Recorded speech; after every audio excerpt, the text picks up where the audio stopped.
negatif dari orang-orang. Terus gimana cara menumbuhkan sikap perilaku kepercayaan diri ini? Yang pertama, jangan terlalu dengerin omongan orang lain.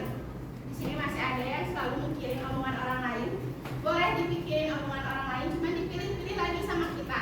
Kalau misalkan kita terus-terusan ngedengerin omongan orang lain yang malah jadi ngedrop ke kita gitu ya, itu membuat kita kurang percaya diri. Gak akan bisa kita percaya diri kalau misalkan masih dengerin omongan orang lain.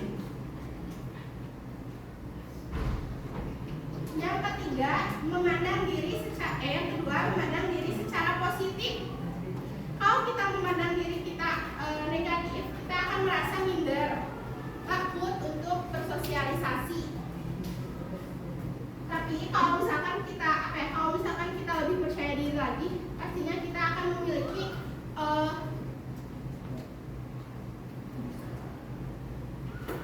munculnya sikap optimis yang menjadi bahan dasar kita untuk memiliki perilaku kepercayaan diri.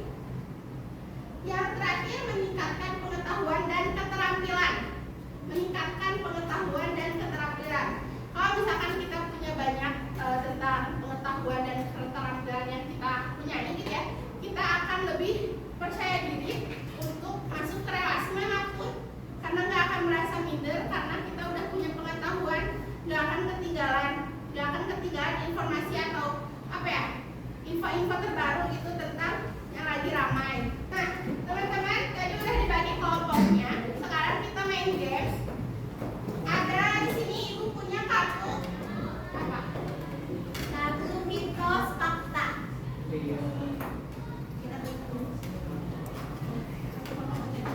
Ini kelompok 1. Kelompok 3.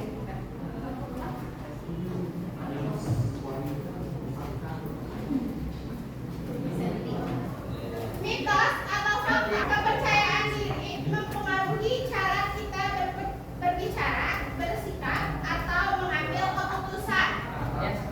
Ya mungkin Bu, fakta Bu. Fakta Bu ya fakta. Boleh, yang cewek ya. Bu saya Bu. Coba begini. Tunggu.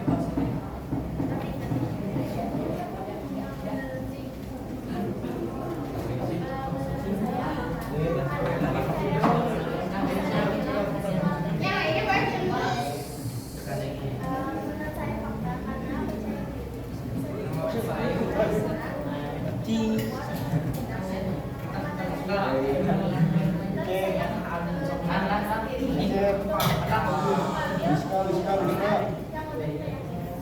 Tepuk tangan semuanya.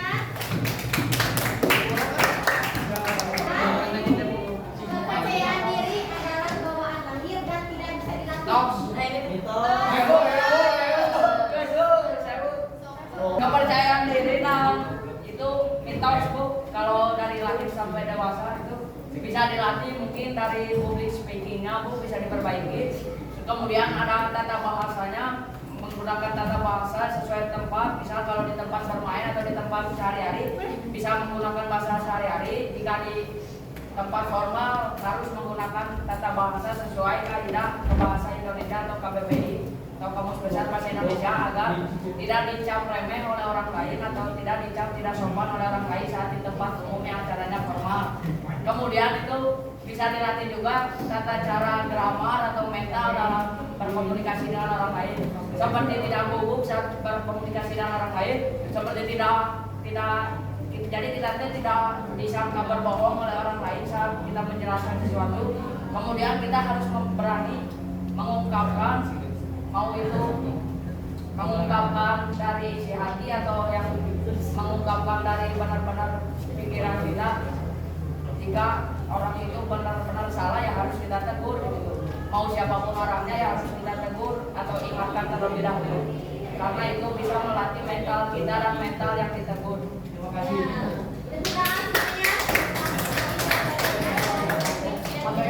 Sekarang kembali ke penjajah masing-masing.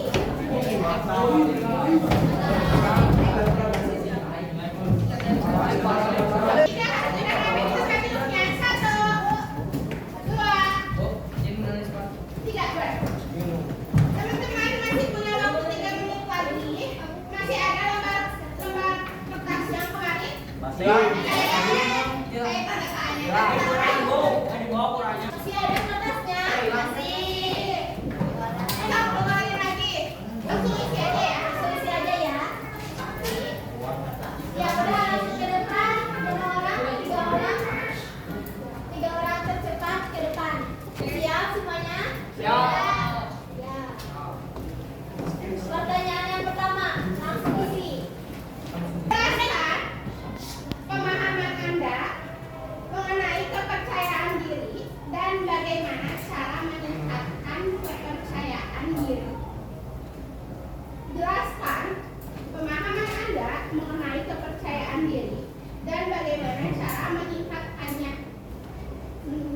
semuanya.